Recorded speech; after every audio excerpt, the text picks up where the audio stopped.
It was so sweet and natural and very romantic. He got on one knee. Prince Charming is officially off the market. Royal wedding fever has once again hit the world. The prince and soon-to-be princess were visibly swept up in their new romance. Today, we visit Meghan Markle's Canadian connection and find out from a royal commentator on what's in store for the new princess. We'll also get some advice on keeping marriage strong and vibrant in a rocky world. I'm Lara Dewar, and this is Context. And this is why it's called a fairy tale. One day you're an American actress shooting a TV series in Toronto. The next you're engaged to a royal prince. Molly Thomas visits Meghan Markle's Toronto neighborhood. Royal watcher and commentator Richard FitzWilliams is here to give us an inside look at how Meghan Markle will do as a princess. Close to Meghan Markle's heart are causes once dear to Princess Diana's, and Prince Harry is carrying on much of his mother's work. Meghan has traveled the world on humanitarian mission. We hear about her travels to India and Rwanda with World Vision.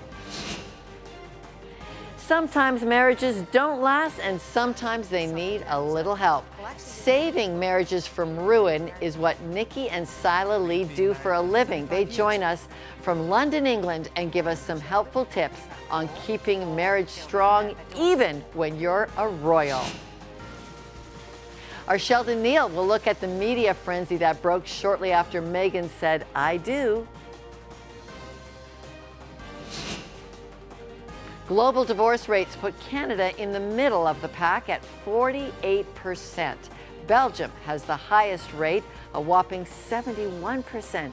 Those aren't great odds for the long, successful marriage, but Molly Thomas visits a couple that's weathered the tears and triumphs of saying "I do." Coming up on my snapshot, why do we still believe in marriage? What can the royal couple expect from the church for support when they get married? All right, let's get started. Imagine being swept up by a prince and all the pressures associated with being a member of the royal family.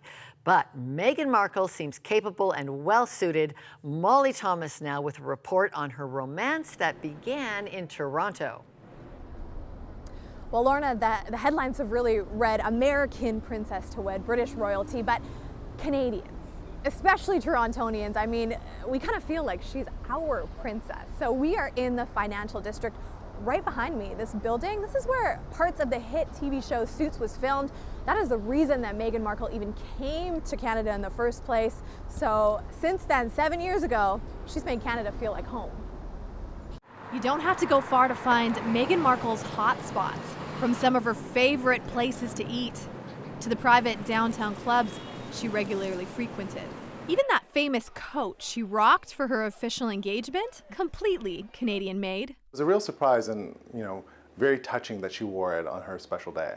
It's a handmade coat. What's great about this coat is it actually has no lining. So it almost acts like a second skin. It's a double-faced wool, and it's all hand-stitched together. But it's not all about expensive peacoats. We know she's at least somewhat frugal. In 2015, the princess-to-be launched her own Meghan Markle collection under the all-affordable, all-Canadian brand, Reitmans. Her home in the Six was reportedly in this quaint annex neighborhood. Nothing special nor spectacular. She may have been famous, but neighbors say you wouldn't know it. She was a really good neighbor. I mean, I saw her around the neighborhood. And don't forget, Toronto was the first place the couple made their public debut, hand in hand at Invictus. What did that make you feel like as someone that has also served? I feel actually quite patriotic to know that people care about Canada. Yes, we're a Commonwealth of Canada, so it shows that we're still part of our home country, and a country that we show support to, and that's the United Kingdom. Another tie to Canada, Markle's involvement in the One Young World Summit last year, where her Instagram post shows her talking politics with Prime Minister Justin Trudeau. I think we're so multicultural here in Canada, so it has to extend to the royal family as well. It has to happen, yeah. And do you feel the fever of the world? Because, you know, some people are really into it and other people are like... I'm not feverish yet, no, unless I get the invite to the wedding, and I'll let you know. Then I'll get the fever. Then take me with you. Okay, I will. She's so beautiful. I like it. She's beautiful. I like it. I want to see her wedding dress. Oh. That's what we're all waiting for. Excited. Okay, Thank you. Nice to meet so you. much. Nice to meet you. Close to Meghan Markle's heart are causes in the developing world. Meghan was World Vision's global ambassador, and here with me now is Lara Dewar, who traveled with Meghan last January. Okay, Lara, you've had a rare privilege to spend 10 days with Prince Harry's new bride-to-be. What's she really like? She is a really genuine person. When you first meet her, I think that you're struck by the fact that she's as beautiful in person as she appears on television and in print.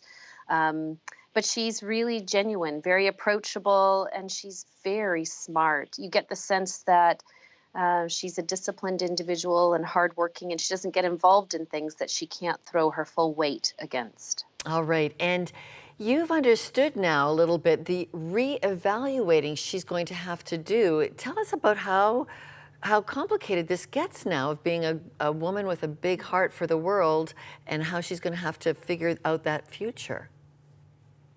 So we're hearing the information really as the rest of the world is, and doing some coordinating, of course, with her new team. But as we understand it, she will clean her slate at the moment with the organizations that she's been involved in, and begin again as a team now with Prince Harry to determine what they will together work on. She's going to be the 4th member of the Royal Foundation, and we're very hopeful that they might consider working with us again in the future, although we also know that wherever they decide to put their influence, the charities that they will work for will benefit greatly, we have no doubt. And Meghan traveled with World Vision to Rwanda, and your last trip with her was to India. Tell us how the stories of girls wanting to stay in school in the villages in India impacted her. I have the impression from Meghan that she's very motivated by gender equality and girls' rights issues.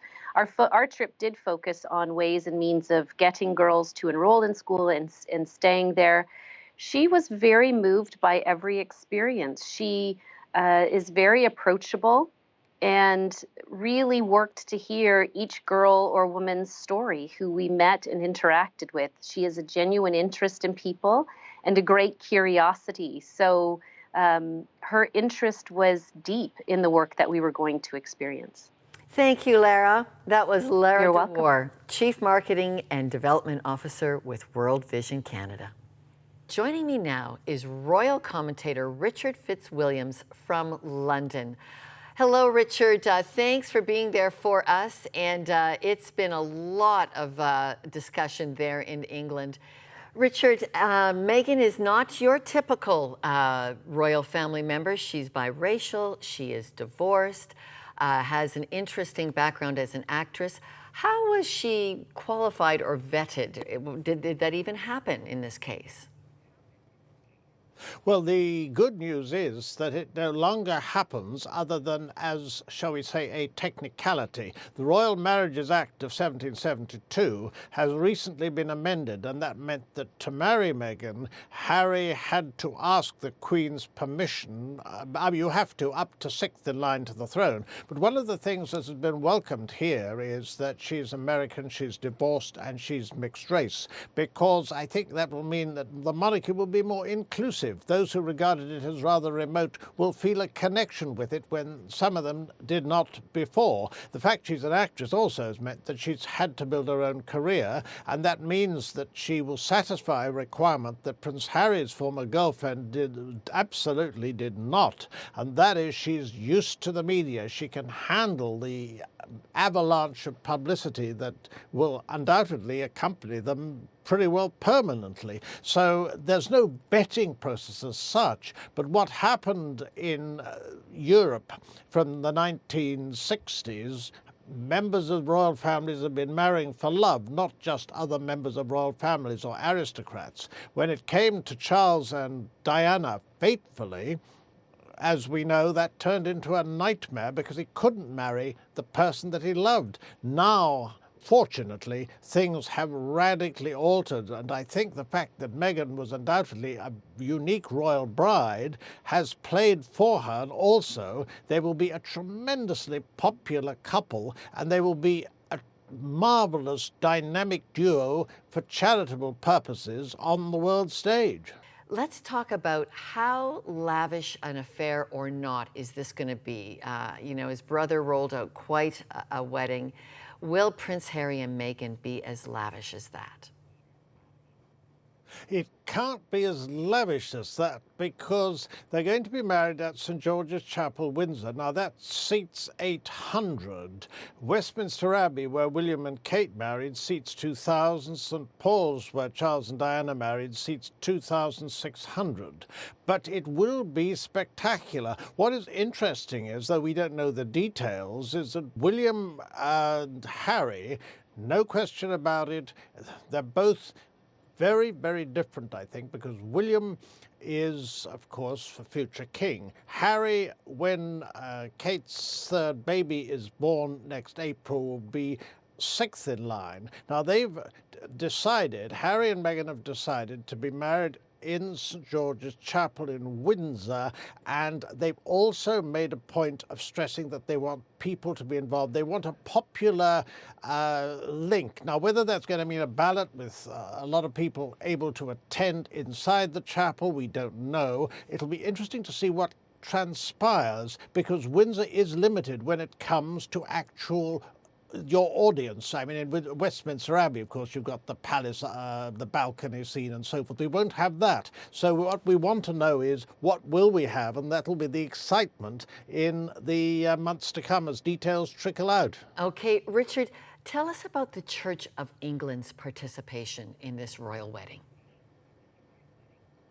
The Church of England's participation is absolutely pivotal because since 2002, the General Synod ruled that a divorced person can remarry in church, although it is a matter up to the individual priest involved whether they wish to participate. But the Most Reverend Justin Welby, the Archbishop of Canterbury, made it absolutely clear that he is delighted to do so. So one of the reasons I think that this is significant is that it'll be televised. There'll be a vast international audience. It's an avalanche of press already, as you know. And this should serve as an interesting advertisement for the church, for its ritual and for its colour. Because this is a very religious service then, is it not? Well, we don't know exactly what the service is going to be comprised of. We know that Meghan identifies as Protestant, and she's going to be baptized and confirmed in the Church of England. That is, of course, our state church. Since Henry VIII broke from Rome in 1543, the monarch in Britain has been the supreme governor of the church in England. Therefore, the service will be, I suspect, traditionally Church of England, but what will be absolutely fascinating is, as you know, Meghan and Harry are very unconventional. It will be unconventional in some ways. The various hymns, the items that we'll see in the service will have some relevance to the couple in ways, I mean, we don't know what they are yet, but it will be fascinating, as will the guest list. And do you think the Archbishop will be as probing and personal as typical church counseling is when you're facing into marriage? I think undoubtedly, I mean, that the Archbishop has made it clear that he's absolutely delighted with this wedding, and he's very pleased to be participating. In 2005, when Prince Charles married Camilla Parker Bowles, the then Archbishop of Canterbury, Dr. Rowan Williams, made it clear that because the Prince was to be the Supreme Governor of the Church of England one day, and because they were both divorced, and because it was controversial, that he thought a civil ceremony beforehand would be more appropriate, followed by a blessing in St George's Chapel, Windsor, which is what happened. But this is very different. England. And there have been several royal weddings held here. In fact, the first was in 1863 when the Prince of Wales, later Edward VII, married Princess Alexandra of Denmark. Queen Victoria observed this ceremony, but since Prince Albert had very recently died, she was not particularly pleased at having to attend and wrote letters about it, which were far from favourable. All right.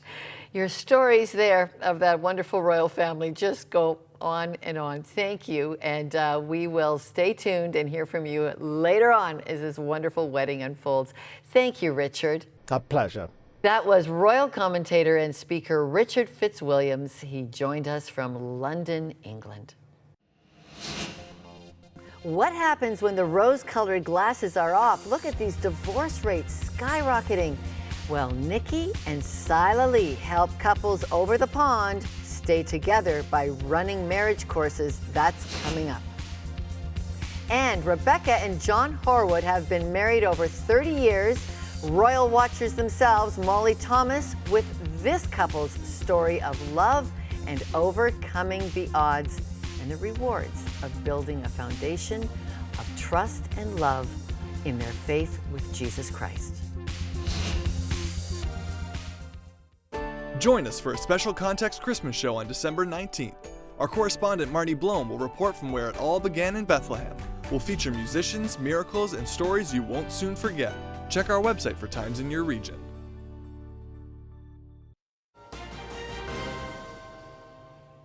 We all know media doesn't sleep or miss a beat, and this royal wedding is no exception. With a look at that side, here's Sheldon Neil. The days of watching fuzzy, cute cats online have suddenly come to a screeching halt. We've all seen and loved When Harry Met Sally, but that was in the movies. This is real life, and well, Prince Harry met Meghan Markle. The announcement sent social and mainstream media into a frenzy. And so sad for would-be hopefuls when the world's most eligible bachelor found his bride-to-be.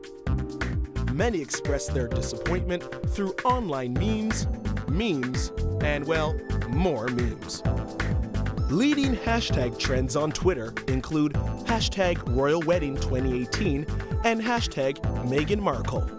Social media also wasn't short of highlighting important social issues, with the couple's engagement calling attention to issues surrounding race relations in America and Markle's biracial heritage. It's clear to see all eyes will be on this royal couple from here on in. For context, I'm Sheldon Neil. Thanks, Sheldon. Media will have lots to report on those royals, but let's go now to Nikki and Sila Lee, who help couples stay together by running unique marriage courses. There's no counseling, no airing of dirty linen in public, no group therapy. It seems to work. So joining us now from London, England, are the Lees. Thanks for being with us, and let's talk about the royal engagement. Meghan has agreed to be baptized and confirmed into the Church of England. Will religion be an important part of their marriage ceremony?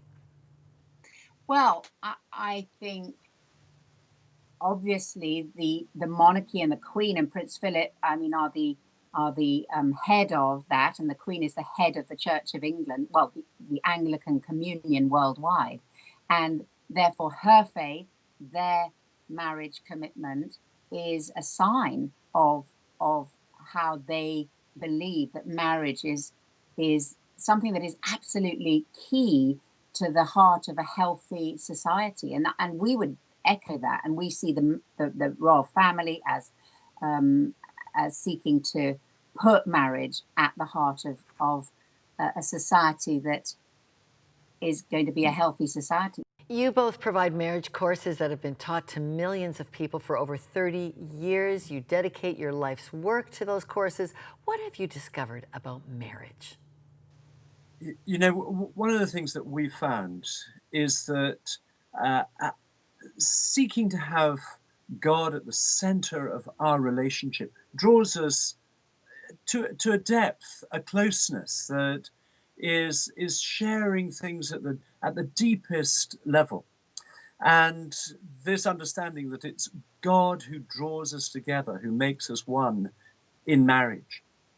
And the thing about the Anglican Christian marriage service and the vows really that you make, because I think people today are afraid of commitment, but actually commitment is something that's very good and something that actually we shouldn't be afraid of, but rather see it as a protective part of seeking to build a marriage relationship over a lifetime, because it's more than just a contract. What advice would you give the royal couple, Harry and Meghan, if you could sit down with them and if they took your course? We say to couples all the time, and we do it ourselves, we've done it for 41 years of marriage, have a date night once a week and just have fun together, do things you enjoy, spend time talking away from other people. And then if you invest in that, that will be the greatest benefit for your marriage all throughout your life.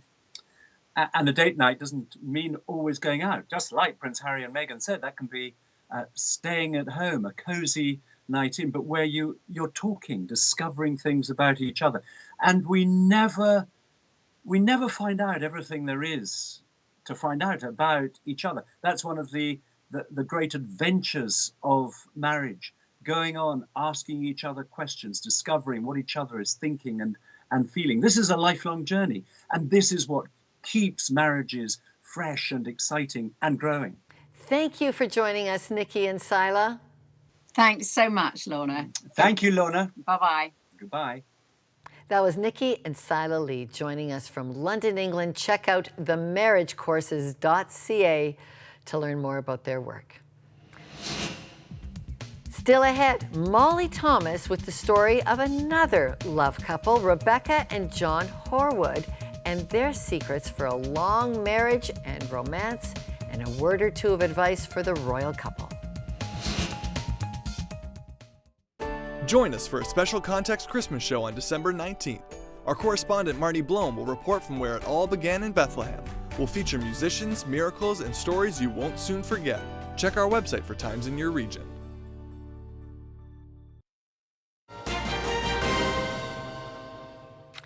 Well, history will tell how Prince Harry and Meghan Markle will do in their marriage, but one thing is for sure, everyone is rooting for them. Molly Thomas now with the story of a long romance still going strong. Now you both dance. I know, Rebecca, you are a competitive amateur ballroom dancer. Tell me, I mean, is marriage a little bit like dance? As a woman partner, I need to be a half second to a second behind the male partner. That is not always easy to do because as women, we tend to want to jump the gun and go faster and go our own way. But to learn that in order to succeed and look beautiful on the dance floor, I have to be behind. And it means not standing behind, but I have to be behind and waiting for the male partner to lead me. And that's not easy for us today, for women today, and we're successful and we're educated. And it's not easy, but it is a learned skill, and it should not be that you're behind so you're less of. It's got to be in the partnership. Each of you has separate and distinct roles which have to be very, very clearly defined, but you will not be successful in any kind of event or a competition unless you work completely together. Let's talk about those potholes that come up. How do you get through them? There are going to be times when you just want to kill the other person and you just really don't want to be with the person. And I think I've always explained to other people that marriage seems to go like this. I'm going to draw this with my hands. Like you're here, you're away, you come back together. You're here, you're away, you come back together. Here, away. And I believe that if you understand that it's not going to be the same for all those years because we change. If you pick up a piece of rope, you'll find that there are 3 strands in the piece of rope, and that's what gives it its strength. It's quite possible to break 1 or 2 strands. 3 strands wound tightly together is very, very strong. It's almost indestructible.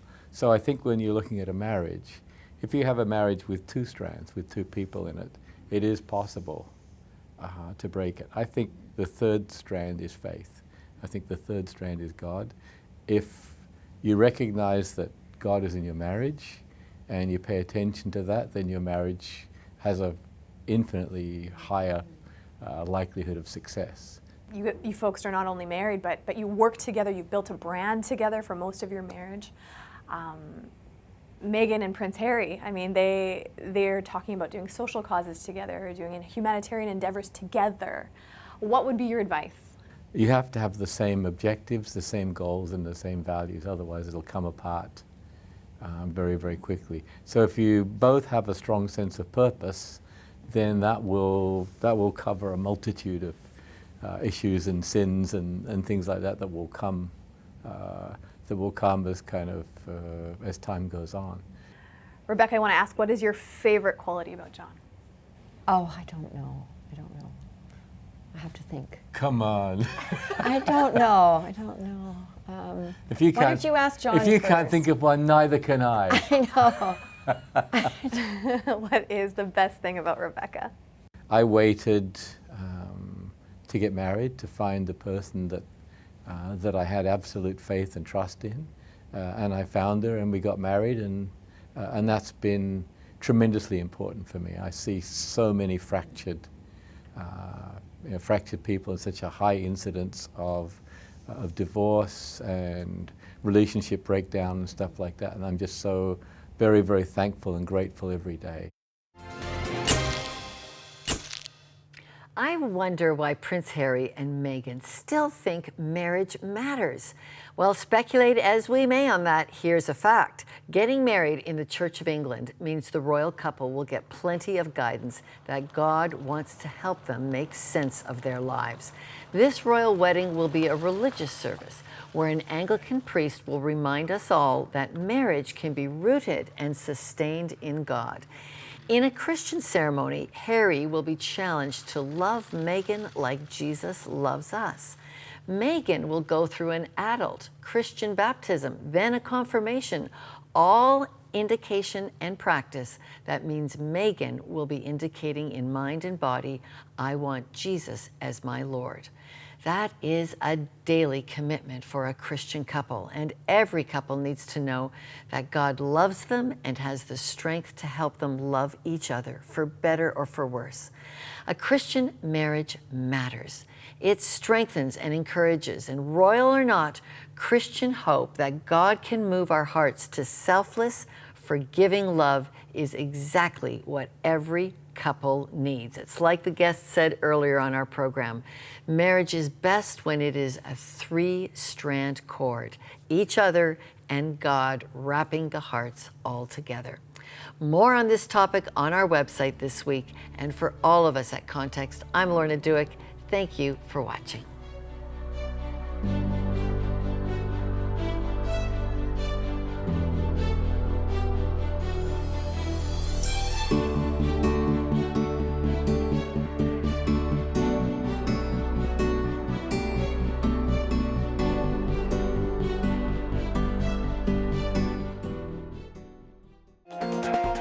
I'm Lara Dewar, and you're watching Context. Voters turning their outrage into online worldwide trends. Quebec has an interesting relationship with race and religion. We'll never arrest our way out of this problem. I guess the politics ahead of the people on the front lines is more concerning. It's too dangerous for us to go over to Syria right now. This is real, isn't it? We could be looking at another Rwanda. God gave us this amazing place, and what we are doing to it is a sin. Well, this is an issue our next guest is an expert on. I think it's going to be very difficult for the province to follow these rules. What is the standard that the church asks? And he said, God's got you.